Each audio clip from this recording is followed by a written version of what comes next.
नमस्कार। आज के इस नए वीडियो में एक बार फिर से आपका स्वागत है। हमारा जो टॉपिक चल रहा था वो चल रहा था प्राचीन भारतीय इतिहास के स्रोत। प्राचीन भारतीय इतिहास के स्रोतों के बारे में हमने पिछले वीडियो में भी चर्चा की थी कि इसे 3 भागों में बांटकर पढ़ना जाना आसान रहेगा।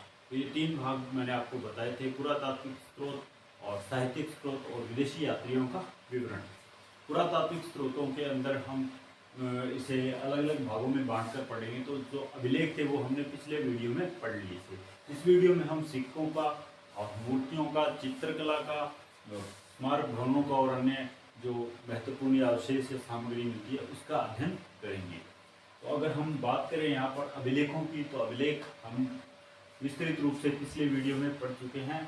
वो आप मेरे डिस्क्रिप्शन में आपको उसका लिंक मिल जाएगा या चैनल पे जाके आप उसको सर्च कर सकते हैं। इस वीडियो में हम सिक्कों के बारे में पढ़ेंगे। जो सिक्के थे ये टकसाल में छपते हैं, और जो सिक्कों के बारे में जो सबसे पहले हमें जो जानकारी प्राप्त होती है वो आहत सिक्कों के बारे में पता लगता है। जो प्राचीनतम सिक्के हमें अवशेष प्राप्त हुए हैं वो आहत सिक्कों के हैं। इन्हें पंचमार्क भी कहा जाता है क्योंकि इन सिक्कों को पंच करके बनाया जाता था। तो जो सर्वप्रथम जो सिक्के थे वो आहत सिक्के कहलाते हैं। ये चांदी के सिक्के, ज़्यादातर जो पंचमार्क सिक्के थे वो चांदी के सिक्के थे। इसके अलावा अगर हम बात करें, जो सिक्कों का अध्ययन किया जाता है उसे मुद्रा शास्त्र कहा जाता है। सिक्कों के अध्ययन को मुद्रा शास्त्र कहा जाता है। आहत सिक्के सबसे ज़्यादा चांदी के थे। इनके ऊपर इनको पंच करके उनको दबा के बनाया जाता था, इसलिए इनको आहत सिक्के कहा जाता है। ये नाम भी इनको सबसे पहले जेम्स प्रिंसप ने दिया था। जेम्स प्रिंसप का जिक्र हमने पिछले वीडियो में भी किया था। उन्होंने मौर्यकालीन सम्राट अशोक के अभिलेखों को पहली बार पढ़ा था। इसमें आपको मैं बताऊं, जो आहत सिक्के थे उसके ऊपर मछली, पहाड़, पेड़, हाथी और अर्धचंद्र, ये ऐसे कुछ निशान बनाए जाते थे। मौर्य काल तक सिक्कों पर राजकीय नियंत्रण नहीं था। कुछ संस्थाएं थी, जैसे व्यापारिक संघ वगैरह संघ थे या श्रेणियां थी, उनका नियंत्रण सिक्कों को चलाने पे या उन पे टकसाल पे उनका नियंत्रण रहता था। मौर्य काल के अंदर जाकर सिक्कों पर राजकीय नियंत्रण शुरू हो गया। मौर्य काल से जो सिक्कों की जानकारी है हमें, वो मौर्यकालीन जो एक बहुत महत्वपूर्ण ग्रंथ है जिसका नाम है अर्थशास्त्र, कौटिल्य के द्वारा लिखा हुआ अर्थशास्त्र। इसमें हमें एक टकसाल के बारे में भी जानकारी दी गई है। टकसाल वो स्थान होता है जहाँ से सिक्के बनाए जाते हैं। तो सिक्कों पर जो राजकीय नियंत्रण था वो मौर्य काल से प्रारंभ हुआ। अब अगर हम बात करें लेख वाले सिक्कों की, तो जो लेख वाले सिक्के थे सर्वप्रथम इंडो ग्रीक शासकों ने शुरू किए थे। ग्रीक प्रभाव के कारण ही भारतीय सिक्कों पर लेख लिखने आरंभ हुए थे। अब यहाँ पर हम बात करते हैं स्वर्ण सिक्कों की। जो सबसे पहले स्वर्ण मुद्रा थी भारत में कुषाण वंश के शासकों ने चलाई थी। सर्वप्रथम कुषाण वंश के शासकों ने भारत में स्वर्ण मुद्राएं चलाई थी। इनमें जो सबसे प्राचीन सिक्के हमें प्राप्त होते हैं वो विम कड़फिसस के प्राप्त होते हैं। विम कड़फिसस नामक कुषाण शासक था, उसके जो सर्वप्रथम स्वर्ण सिक्के हमें प्राप्त होते हैं। स्वर्ण सिक्के जो सर्वाधिक प्रचलन में आए थे वो गुप्त काल में आए थे। तो गुप्त वंश के शासकों ने सबसे ज़्यादा स्वर्ण सिक्के चलाए। इसके बाद बात करें हम अगर सातवाहन शासकों की, तो इन्होंने सीसे और पोटीन के, ये प्रश्न कई बार एग्जाम में पूछा जाता है कि सीसे और पोटीन के सिक्के किस वंश के शासकों ने चलाए। तो सातवाहन वंश के शासकों ने ये सिक्के चलाए थे। अब हम बात करते हैं कुछ ऐसे महत्वपूर्ण सिक्कों की जिनके बारे में कंपटीशन एग्जाम में सबसे ज़्यादा प्रश्न आते हैं कि कौन से गुप्त शासक को सिक्कों पर वीणा बजाते हुए दिखाया गया है। तो इसका उत्तर आप सभी को जैसे शायद पढ़ रखा होगा आपने, समुद्रगुप्त। तो कुछ ऐसे भी सिक्के थे जिनके ऊपर ऐसी जानकारियाँ थी जिनसे हम उन शासकों के बारे में पता लगा सकते हैं। तो इस सिक्के से हमें पता लगता है कि समुद्रगुप्त था वो संगीत प्रेमी था। इसी तरह एक जलपोत वाला सिक्का मिला है जो सातवाहन शासक यज्ञश्री सातकर्णी का है। यज्ञश्री सातकर्णी का जो जलपोत वाला जो सिक्का मिला है उससे उसकी समुद्र पर विजयों का और उसकी जो नौसेना का गठन था उसके बारे में हमें जानकारी मिलती है। गुप्तों में जो सर्वाधिक चांदी के सिक्के चलाने वाले शासक थे वो चंद्रगुप्त द्वितीय थे। चंद्रगुप्त द्वितीय ने सबसे ज़्यादा चांदी के सिक्के चलाए थे। और गुप्त काल के जो सोने के सिक्के थे वो दिनार कहलाते थे और चांदी के इनके जो सिक्के थे वो रूपक कहलाते थे। अब हम बात करें गुप्त काल के बाद के यानी गुप्तोत्तर काल की, तो गुप्तोत्तर काल में सिक्कों का प्रचलन था वो कम हो गया था, पहले से कम हो गया था और सोने के सिक्के तो लगभग लुप्त प्राय हो गए थे। सोने के सिक्के सर्वाधिक गुप्त काल में चले थे, उसके बाद वो एकदम से बंद हो गए। तो इसका श्रेय दोबारा भारत में, उत्तरी भारत में जो स्वर्ण मुद्रा को दोबारा प्रारंभ करने का श्रेय जाता है वो कलचुरी गांगेय को जाता है। इनके सिक्कों पर कुछ जो चित्र बनाए जाते थे उनमें महत्वपूर्ण है वो लक्ष्मी, जो हमारे भारतीय क्षेत्र में एक इनको देवी माना जाता है, धन की देवी माना जाता है, उनका चित्र इनकी स्वर्ण मुद्राओं पे बनाया गया था। इसके अलावा अगर हम बात करें तो इंडो ग्रीक जो शासक थे, जो इंडो ग्रीक शासक थे उनके जो सिक्के थे उनके ऊपर भी लेख के साथ साथ जो भारतीय देवी देवता थे उनके चित्रों का शुरुआत यहाँ पे हो चुकी थी।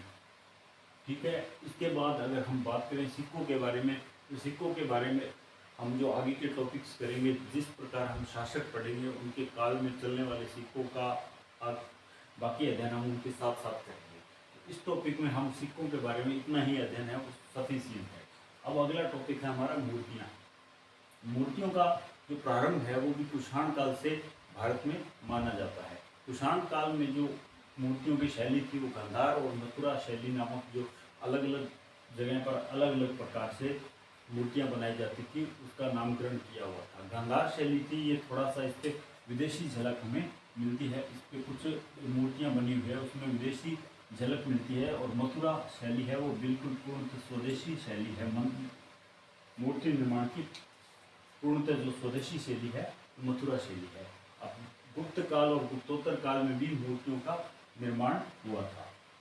इसके अलावा अगर हम बात करें महत्वपूर्ण जो हमें मूर्तियां मिली है वो भर, बोधगया और अमरावती की मूर्तियां हैं, इनसे हमें भारतीय संस्कृति की झलक मिलती है।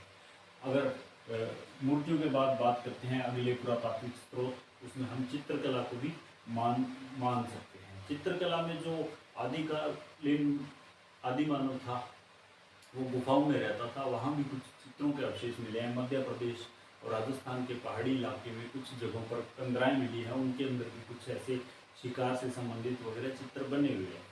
तो ये चित्रकला है, इससे भी हम भारतीय इतिहास को जान सकते हैं। भारतीय चित्रकला का सबसे जो शानदार नमूना मिला है वो अजंता की जो चित्रकला है वहाँ पे मिला है। वहाँ पे माता और शिशु का और मरणासन राजकुमारी का ये बहुत ही शानदार चित्र बने हुए हैं। इसी प्रकार स्मारक और भवनों की अगर हम बात करें तो स्मारक और भवन, ये इसमें हम महलों और मंदिरों के बारे में जानकारी प्राप्त कर सकते हैं। उस समय की वास्तुकला के बारे में हम जानकारी प्राप्त कर सकते हैं। अभी जैसे मैंने बताया कि कंदराओं में चित्र मिले हैं, तो उन कंदराओं से हम आदि मानव के रहने के स्थान वगैरह की जानकारी भी हम प्राप्त कर सकते हैं। इसी प्रकार हमने हड़प्पा सभ्यता में भी पढ़ा था कि वो जो वहाँ का जो नगर निर्माण था वो एक सुनियोजित तरीके से किया गया था। वो सब कुछ हम स्मारक और भवन जो पुरातात्विक सामग्री के अंतर्गत उसको पढ़ते हैं, उससे जानकारी हमें प्राप्त होती है। इसी प्रकार जो मंदिर हैं, मंदिर भी हमें उस समय की अलग अलग शैलियों का हमें इसका ज्ञान करवाते हैं। जो उत्तर भारत के जो मंदिर हैं वो नागर शैली के मंदिर हैं और दक्षिण भारत के जो मंदिर प्राचीन मंदिर हैं वो द्रविड़ शैली की है। और दक्षिणापथ क्षेत्र में जो शैली थी उसे बेसर शैली कहा जाता था। इसके अलावा दक्षिणी पूर्वी एशिया में भी इन शैलियों से संबंधित और भारतीय संस्कृति से जुड़े हुए, जैसे जावा के बोरोबुदुर में भी एक भारतीय मंदिर मिला है। बोरोबुदुर नामक स्थान है जावा में, वहाँ से भी, इसलिए भारत का जो सांस्कृतिक विस्तार था वो दक्षिणी पूर्वी एशिया तक था। ये भी हमें इससे जानकारी प्राप्त होती है। अन्य अवशेष और सामग्री में हम बात करें तो मोहरें, मृत भांड, ये सब हम हड़प्पा सभ्यता में पढ़ेंगे और कुछ पढ़ चुके हैं पहले। घरेलू वस्तुएं हैं, उनसे भी कुछ इतिहास की जानकारी ली जा सकती है। दैनिक जीवन की सामग्री है, उससे भी इतिहास की जानकारी ली जा सकती है। इसके अलावा आभूषण और हथियार हैं, ये भी बहुत महत्वपूर्ण सामग्रियाँ हैं जो हमें भारतीय इतिहास की जानकारियाँ देती है। तो एक बार से फिर से इसे थोड़ा सा रिकॉल कर देते हैं। भारतीय इतिहास को जानने के स्रोतों को पुरातात्विक सामग्री, पुरातात्विक स्रोत, साहित्यिक स्रोत और विदेशी यात्रियों का विवरण, इन 3 टॉपिक्स में बांट के इसको पढ़ना है। इसके बाद इसमें जो पुरातात्विक स्रोत हैं उसमें अभिलेख हैं, सिक्के हैं, मूर्तियां हैं, चित्रकला, स्मारक भवन और अन्य अवशेष सामग्री है।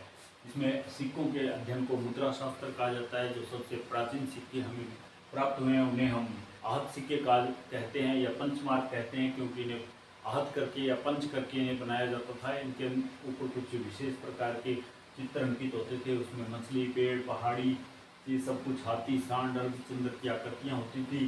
और हम बात करें सिक्कों पर राज्य के नियंत्रण की, तो मौर्य काल से प्रारंभ हुआ। उससे पहले संघ या श्रेणियाँ, जो व्यापारिक श्रेणियाँ थी या संघ थे, वो इस पर नियंत्रण करते थे। अर्थशास्त्र से हमें टकसाल शब्द मिला है। टकसाल, जो मैंने आपको पहले भी बताया, टकसाल शब्द मिला है।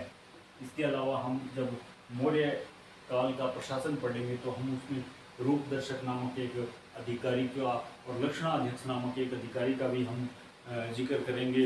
लक्षणाध्यक्ष था, वो शायद इस टकसाल का जो नियंत्रण करता था, नियंत्रण अधिकारी था, उसे लक्षणाध्यक्ष कहा जाता था। और जो सिक्कों की जांच करता था, निरीक्षण करता था, उसमें शुद्धता को परखता था, उसे रूपदर्शक कहा जाता था।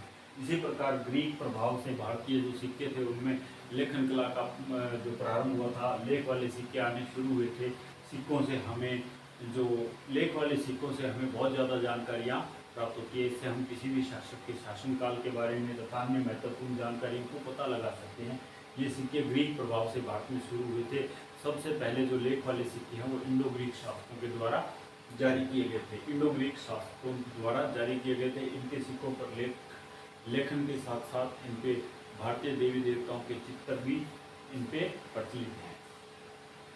स्वर्ण सिक्कों की बात करें तो सर्वप्रथम जो स्वर्ण सिक्के थे वो कुषाण वंश ने शुरू किए थे, और उसके बाद जो गुप्त वंश में सर्वाधिक सिक्के थे वो जारी हुए थे। विम कर्फिसस नामक एक शासक है जो कि कुषाण वंश का है। इसने स्वर्ण सिक्के जारी किए थे, सर्वप्रथम इसी का नाम आता है।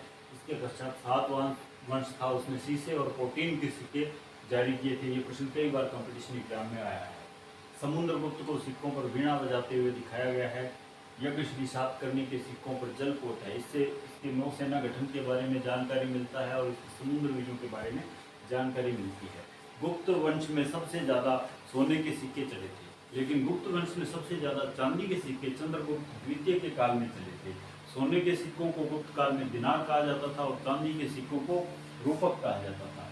कलजोरी के गांगेदेव ने दोबारा से सोने के सिक्कों का उत्तरी भारत में प्रचलन किया था, और इसकी जो सिक्के थे उस पर लक्ष्मी जो देवी है उसके चित्र बने हुए हमें प्राप्त हुए हैं। उत्तर काल में मैंने आपको बताया था कि सिक्कों का प्रचलन था वो कम हो गया था। इसी प्रकार से मूर्तियों में कुषाण वंश ने इसका प्रारंभ किया था। मूर्तियों की गांधार शैली है, उसको विदेशी प्रभाव है, और जो मथुरा शैली है वो स्वदेशी है। गुप्त काल और गुप्तोत्तर काल में हमें खूब मूर्ति मिली है। भरहुत, बोध गया और अमरावती से भी खूब मूर्तियाँ मिली है। इसके अलावा चित्रकला की अगर हम बात करें तो अजंता की चित्रकला अपने आप में एक विशेष महत्व रखती है। स्मारक भवन, ये सब हम एक बार पढ़ेंगे तो याद हो जाएगा, इसमें कोई ज़्यादा विशेष नहीं है।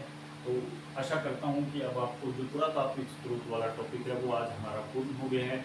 अगले टॉपिक में हम साहित्यिक स्रोत, जो कि एक विस्तृत टॉपिक है, इसको अच्छे से करेंगे।